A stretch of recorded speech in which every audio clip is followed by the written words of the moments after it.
For the second year in a row, the final round of the Intercontinental GT Challenge is the California 8 Hours at WeatherTech Raceway, Laguna Seca. It has been an amazing season leading to this point. This final round is now well and truly underway, but it is getting fierce because it is time for pole shootout qualifying. Hi, everybody. I'm Greg Creamer, joined by Calvin Fish, who is a Daytona and Sebring winner, and by John Watson. What a joy to have you alongside, obviously joining us here for this coverage. We appreciate it. And you've got a win in Formula One here in California, albeit a little south of here. And great to have you here. And we're looking forward to this one. The interesting thing is we get queued up for this. It's an absolutely beautiful day, but one of the big discussions here all weekend has been tires. That's going to play a role here probably in this qualifying. It's also warmer than it was in the general qualifying session this morning. These top 15 that are going out there now have lots to strategize about. Well, first of all, the ambient and the track temperature have gone up considerably since these cars were on track in the 3 qualifying sessions. So the teams will have taken that into consideration. They did run on Friday afternoon in similar conditions, so they will know what to expect. And in reality, you know, we're talking about tires all the way through the broadcast. Tire management and mitigating degradation, in other words, drop-off in performance, is a big, big part of how you will manage the whole session we're going to see now. 15 minutes. I would imagine the teams, the principal teams, will go out on a brand new set of rubber with their designated driver, do one flying lap, and that's it, park it. And if they do park it, then they go back out, then the whole thing is reset. So they will probably do the least they need to do, because I think in an 8-hour race here in the heat of Laguna, probably there's more factors that will come into play in the race than will the offset of not being in the front row in qualifying. All right, and obviously we also have a couple of people down in the pits. We have Shea Adam, and we also have Ryan Marine, who is down, and he has found Christian Vitores. So check in with Ryan Marine, find out what the plan is for qualifying. Christian Vitores and Stracker Racing P3 after the 3 rounds of qualifying earlier this morning. You were on track already. You've been able to experience these conditions. Just how tricky are they, especially when you consider tires are at such a premium? Well, the conditions improved a lot. When we started here on Thursday, the track was very green, and at that point we were really struggling. But now with the track is getting better and better every lap, and the car is getting more competitive as well. So from now on, everything is pretty straightforward. We're looking good so far, and yeah, can't wait to see the result now. Really appreciate the time. Best of luck to you and your team. Thank you very much. You know, one of the things, Cal, as we get ready for this, we, you know, as John was talking about with the tires, the pro drivers, they know how to execute the program that the team and the strategist exercise.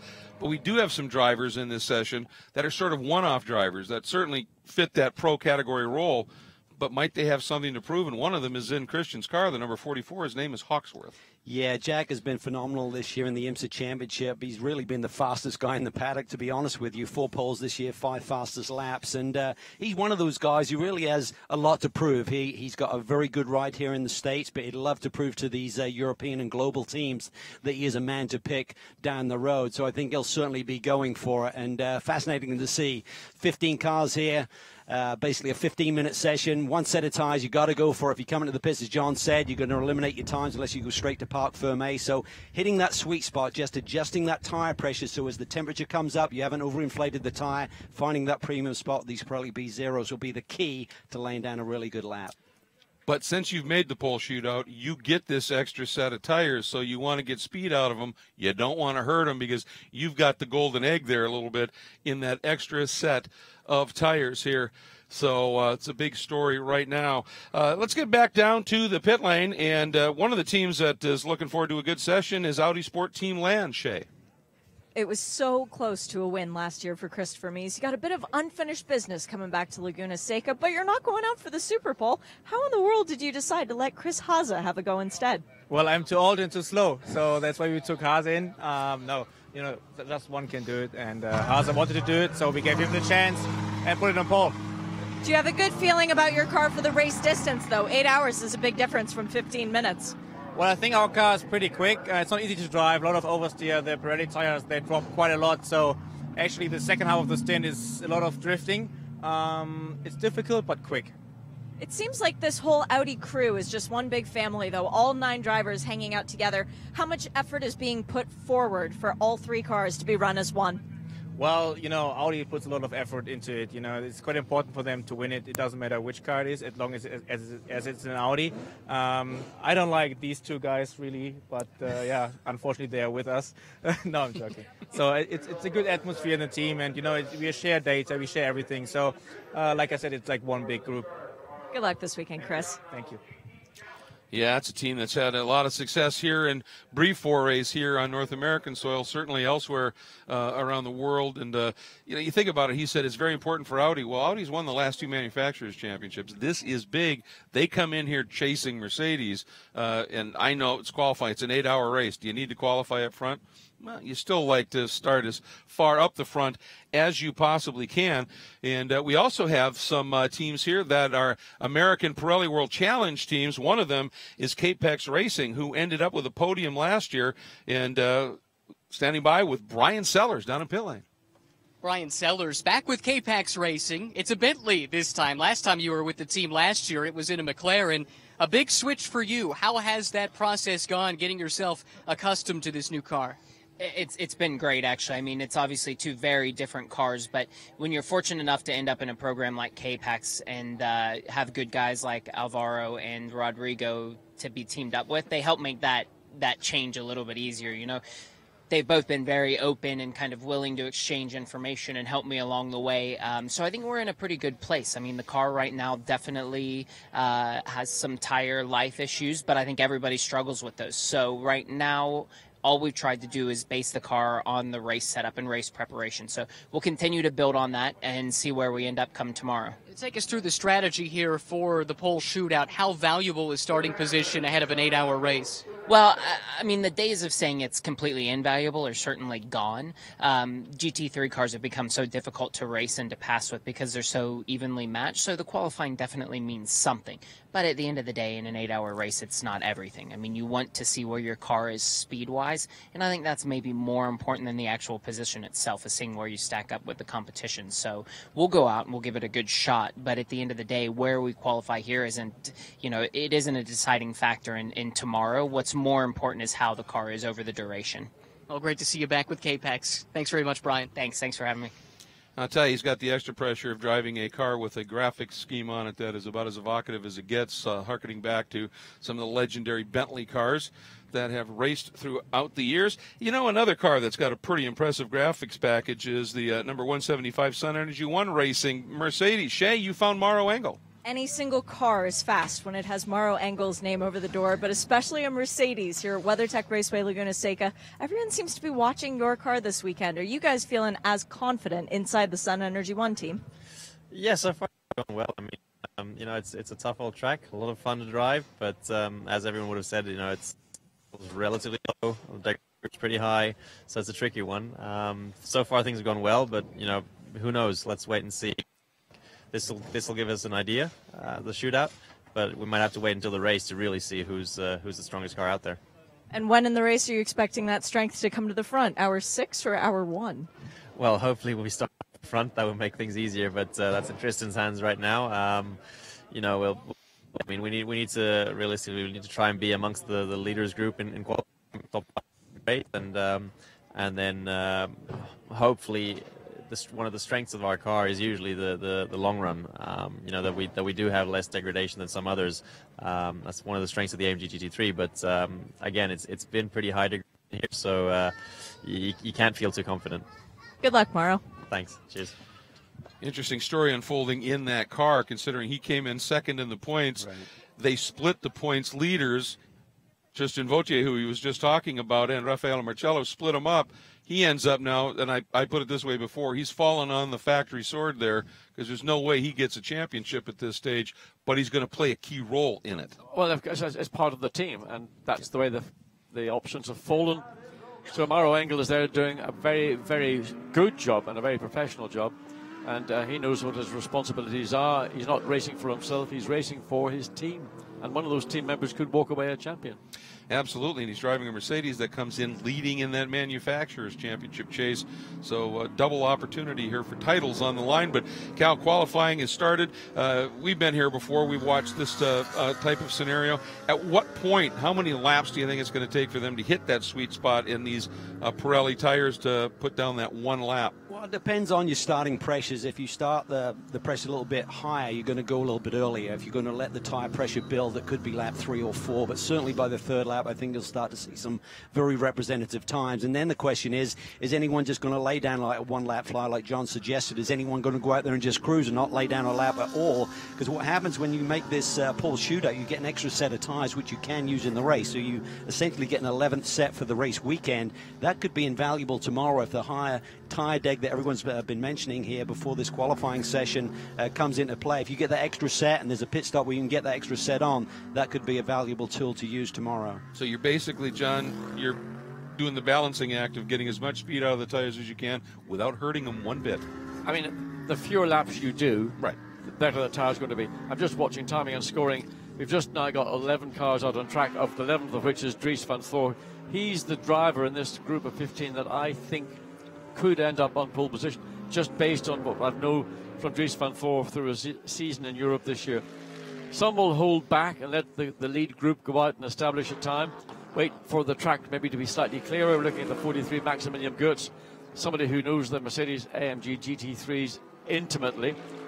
Quickest lap yet, we have to wait and see.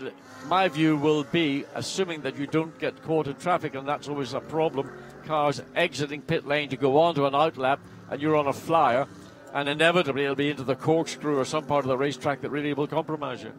So far this year, Greg, we've had 3 pole winners: BMW at Bathurst, Audi at Spa, Ferrari at Suzuka. So AMG Mercedes, they swept the top 3 spots this morning. Let's see if they can actually clinch their first pole shootout. Well, this is the number 43. This is the car that the champion is in, or the champion-elect potentially, Raffaele Marcello. I guess I could say he's champion because he's won almost everything, but he runs wide. Raffaele just sometimes his foot overtakes his brain, and that was a case in point. Well, again, he's only on his second lap here, so, you know, I think it's going to take, get to your third lap. I mean, use this part of the racetrack just to get a little bit more tire temperature in there, get those pressures up into their sweet spot before you start to push, because he's been off in the marbles a little bit. Fortunately, he didn't damage the race car, I don't believe, but certainly not the start to the session that he was looking for. No, and that's a tricky turn 6. You've talked about it, John. Yeah, well, yeah. I mean, but he comes straight back in. Now, he's going to have a reset. He'll come into the pits, he'll stop. He didn't even record a time. So he's come in, he's concerned, did I damage the right side of my car, particularly the right side tire? So they're going to take that set off. Now, maybe he went out on a set. Watch again what's happened. Look, too wide, too early in the exit, and he probably didn't even lift. Maybe he went out on a set of tires that he had run on. That's a brand new set of sticker tires going on to the 43 right now. Yeah, maybe just trying to get a feel for the balance. And obviously, he found it. He found it right in the gravel. It's a tricky corner. You said you love that corner, John. For me, I found it very difficult because you kind of crest that hill right as you got to turn the car in, find that sweet spot. There's a very small window. You can't really lead the car in. It's got to be instant. You got to hit the mark perfectly. Just a quick update here. We just got word from the pit lane that Straka had pre-planned. They went out on not the set of tires that they were going to get. Now they're putting them on. I thought that could have been. I alluded it, didn't know. Yes. But just to clarify, I did 2 laps of this circuit at midday today in a Lexus, just to take it, but get my producer, give him a heads up on what it's like. Turn 6, my memory of it is not the same as it was 10 years ago. Yeah, we heard you. You were having fun. Gently it was. Gentle fun. All right. Here's a good look at the number 19. There's your man, This John. is the car. On it now. Watch Dries van Thor. Hopefully we might get a full lap. This kid drives the wheels off the WRT-ID. This is that third lap, so he's got 2 laps to build the temp. All right, into Andretti hairpin. It's a tricky corner. Double apex kind of falls away a little bit, doesn't it, Jens? Yeah, he got a pretty good effort, I think, through it there now into turn 3. Key here is just keeping that minimum rolling speed. He missed the apex there, John. Still doesn't have those tires operating like he wants, so he's struggling a bit there too. A little tail happy getting into turn 4. Oversteer. So, a number of people that I talked with after that morning session, guys, had said that the cars were really feeling a bit tail happy. That was a case in point. You saw it twice in turn 3 and then in turn 4. The back end did not want to stick when Dries Van Voor leant on it, hoping it was going to be with him. If I was him, I would back out of it. Yeah, give this cruise lap up, around, right? let it regroup, reset your own little mind, and then start all over again on the exit of turn 11. That's the iconic corkscrew, so closely associated with this track. This called the Rainey Curve after the legendary MotoGP rider, Wayne Rainey. Tricky corner. I always found it hard to just catch the edge of the road there with your peripheral vision and not drop a wheel out of Rainey. Slowest corner on the racetrack, just keen on a good clean exit. You want to use that TC too hard coming off that corner. All right, start a new lap here. Currently fastest car is Lucas Stoltz in the 75 Sun Energy 1 Mercedes at a 124.345. Let's watch Dries and see if he executes this lap. It was just at this part of the track a lap ago. You can see the back already sliding around as he gets on the throttle, but looks better. The balance seemingly working better for him. The back end not quite so unstable. Yeah, and he's about 6/10 up on his first sector from the first lap, so he's starting to find some grip with those Pirellis, and this should be a much faster lap for him if he can complete it. So there is Raffaele Marcello with that new set of Pirelli sticker tires on, waiting to see what he will deliver. Leekemolen, by the way, just set the fastest second sector in the number 54 Black Swan Porsche. They're already quicker than they ran this morning. 24.0. Fastest lap this morning was a... Oh, he's almost doing it again. I tell you what, you wouldn't want to be his girlfriend. He's the biggest flirter of danger I've ever met in my life. Boy, yeah, he sure attacks that turn 6. Look at the way he slams it through the corkscrew. Tim Sugden spoke to him earlier this week, and we mentioned in the earlier show today, he just believes this man can just get up on the wheel immediately, can just turn it on, doesn't need a warm-up, but there's a risk with that, John, as well, as a fine knife edge that you're running on. Well, no risk, no reward, and that's, I think, Raffaele's philosophy. I mean, he is so committed. He's great to watch, and some of the onboard stuff we get from in Europe is phenomenal. This ought to put him quickest overall. And Vantour, with the fastest time in the third sector, goes to the top of the number 19 at a 1:23.832. John, you know your stuff. Well, I'm not surprised by Vantour. I'm disappointed that we didn't see slightly better time from the Mercedes, so Raffaele Marcello may have used the best of that new set of sticker tires already. I think he's still continuing. I think he might have a bit more memories earlier in his tire run here by slapping those fresh skins on. So I think this could be a good lap. He doesn't hit traffic as well. 1:23.8, that's the quickest lap we've seen throughout the weekend. First sector for Marcello. 3/10 up on Vantour in sector 1. This should be his sweet lap, John. We talk about those pressures and those temperatures getting up into the range where the drivers can really push and load through these corners. Little sector. Slow. Yeah, we lost very little slow. sector. Again, is that turn 6 he maybe a little bit wide on? Watching Vautier here, and he looked to me like he turned in early to 5, and it danced on him, and then a little bit early on the attack on 6-2 there. When you see a car at that angle in that corner, John, that is arms and elbows inside the cockpit. That is for sure. That is not a corner you want to get out too wide on. Anyway, he's sort of regrouped, again, picks up the pace, but there's not a lot left on the racetrack. He's right out to the very edge. You can see on the exit of a corner, comes up to the final turn. Vantour still quickest. Bleekemolen third. Yeah, Marcello still fourth, waiting to complete a lap. Stoltz just put in a good lap in the team car to this 175 and the 75, back to second. Marcello just backed out of it. Both the second and third sector were extremely slow. Like he's looking for space. He's looking for clean air to get on the front end. Interesting, the championship contenders, the drivers Marcello and Vautier, currently fourth and fifth quickest. Yeah, Vautier just jumped, big jump up into that top 5, demoting Dumas in the 911 Porsche back to the 6th spot. All right, here's is interesting. This is 29, Christopher Haase, who has not recorded a time lap. So he is ready to put one in here. I'm very curious to see what Peter Barron and the Land team decide to do in their strategy with this set of tires. Just gradually trying to generate some tire temperature here. I don't think this is going to be a particularly quick lap as he starts to get into this run. Yeah, the way he set it up, it looked like he was going to throw one down, and then, as you said, just... He was so slow leading into turn tires, 11. You've got to roll a bit of minimum apex speed there, otherwise the lap's going to start slowly. Philippe Fraga in the number 42 for Straka Racing has jumped up now into the top 4. And Marcello to the top. Wow. That was a fabulous, that lap. He just, second sector. 0.03 of a second between he and Vancourt. A 1:23.731. So Marciello has the fastest sector in Sector 1, faster than Sector 2, but they're not on the same lap, so potentially he's got more there. Didn't put it all together on the same lap. But will he have the tyre underneath him to make it all come together? That's the key to this 15-minute qualifying session. That clock is ticking down quickly, as you see. They're under 4 minutes to go. Let's see what happens here with the number 29. Again, Christopher Haase. Now he's rolling speed. This could be the start of a decent lap. See where he jumps, if at all, at this stage, as you said. Slightly, 13th at a 1:24.9. So this is the one he wants. See what sort of balance he's got through here, John. Looks good, obviously easy into the first.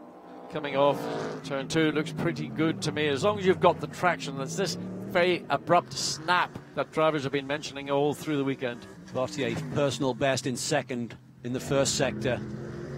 0.2 off the best of Marciello in Sector 2, so I'm not sure if this is going to be enough for pole, but he may improve.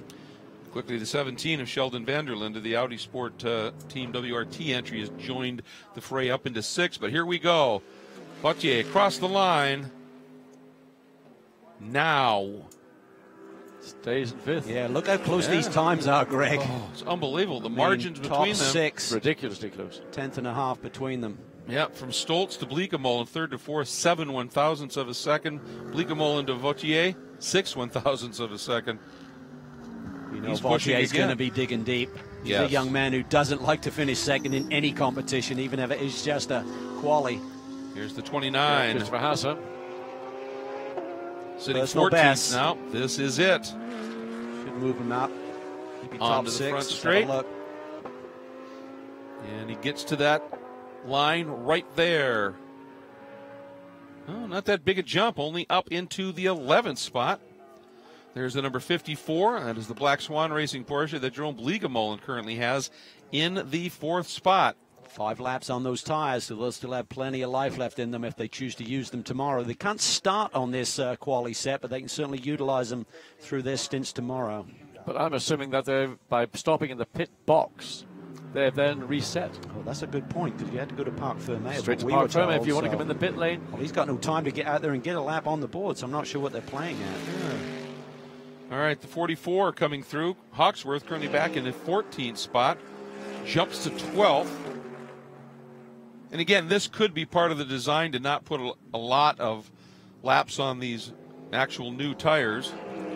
Haase will certainly have the least amount of laps because time's running out and he's only got 3 laps on those tires so far. So Peter Barron was accurate in his assessment, try and save some tires from this session for the race tomorrow.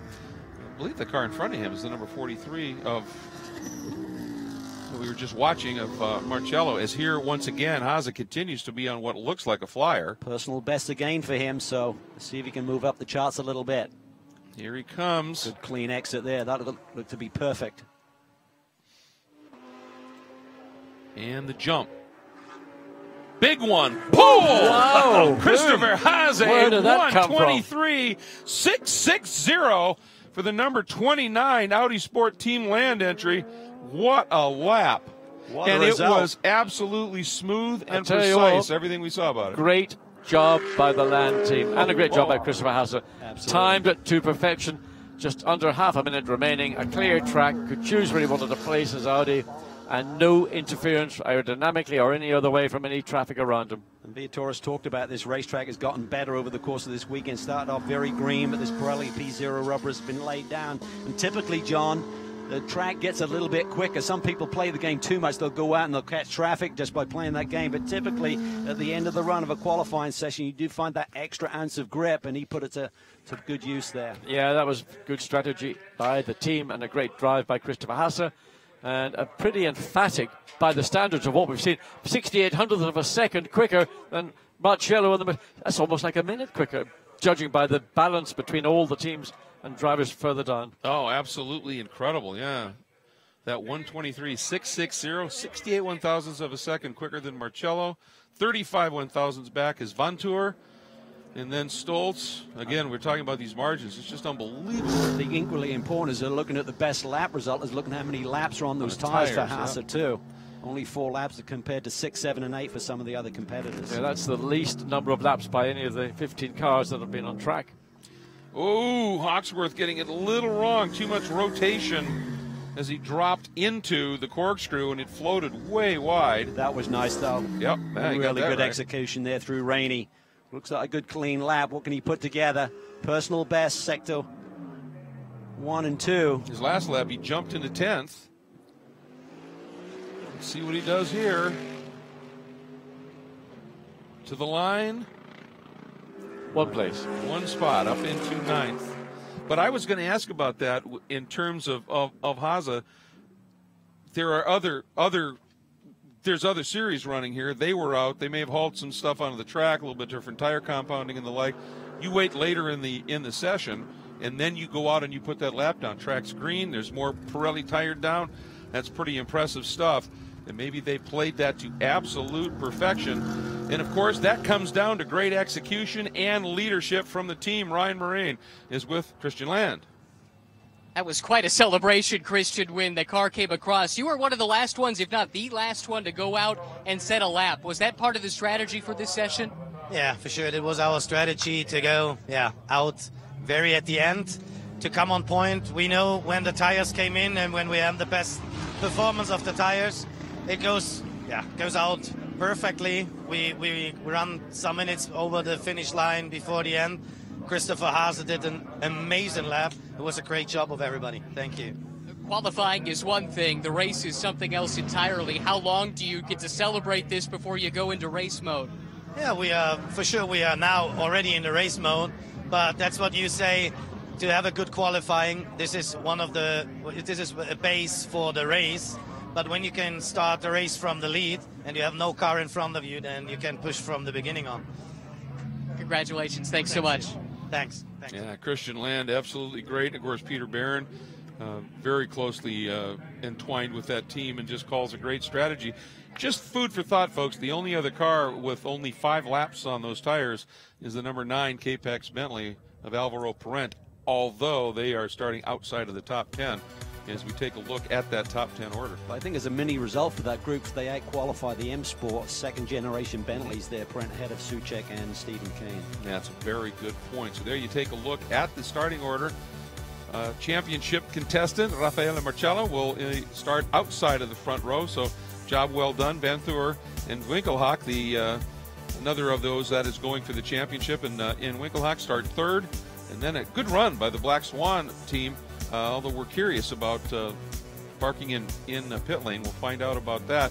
And you can take a look at the rest of the starting lineup there. But, wow, what a job by the Land. He wasn't quickest in any sector, Greg. No. But overall for the lap, it was perfect timing. Strategy was spot on in terms of going out late. Maximum rubber down on the racetrack. Good, clean lap. I mean, that was executed. Didn't look on edge at all. He looked very much under control and just executed it. Well, we're always looking at timing and scoring for those purple sectors, saying that's the quickest driver through that sector. But actually, frequently, the driver that gets the best time is the guy who's got consistency through all 3 sectors, and that's what Christopher Haase did, and he's resulted up at that pole position. And, I mean, my view was going to be Dries van Thor, but he's been eclipsed by the older, by I don't know how many years, probably about 6 years, than and Christopher Haase. Great effort. So and now, tight. Christopher Mies. Wonder what Christopher Mies would say after giving us his interpretation of the reasons why Christopher Haase went into that car. I was thinking about that too, absolutely. And how about a shout out to Lucas Stoltz, who was never outside of that top 4 in that entire session and out-qualified the team car. But look here at some of the moments, and this one was a real breath maker. Watching Marcello run just a little bit wide. Unfortunately, it wasn't on the tires that they were going to be getting for their actual pole run. The 19 here, Vantour, he gave it a heck of a run. And as always, Vautier, Cal, putting on a show. He really does. He was really on edge there. But what a lap here by Christopher Haas. It was clean. It was executed to perfection and puts him to the top of the pole times here. Really nice job. And AMG Mercedes, I think they looked at having their first pole, but Christopher Haas stole it away on the last lap. That was an absolutely brilliant run. Now, qualifying is done. Next thing, 8 hours of competition on this track. Starts in the morning. Temperatures are cool. Likely will be a lot warmer in the afternoon. Sand on the track. All the things that we've talked about. You've got to deal with it, don't you? And safety car interventions. That could play a big part of the team's ability to think on their feet. And frequently, these events are won in the pit lane as much as they're won on the racetrack. It's going to be a fascinating one to watch. It all unfolds here as we will be on air with you at 8:45 local time tomorrow. And we look forward to bringing you all the action of the season finale of the Intercontinental GT Challenge, the California 8 Hours. Join us.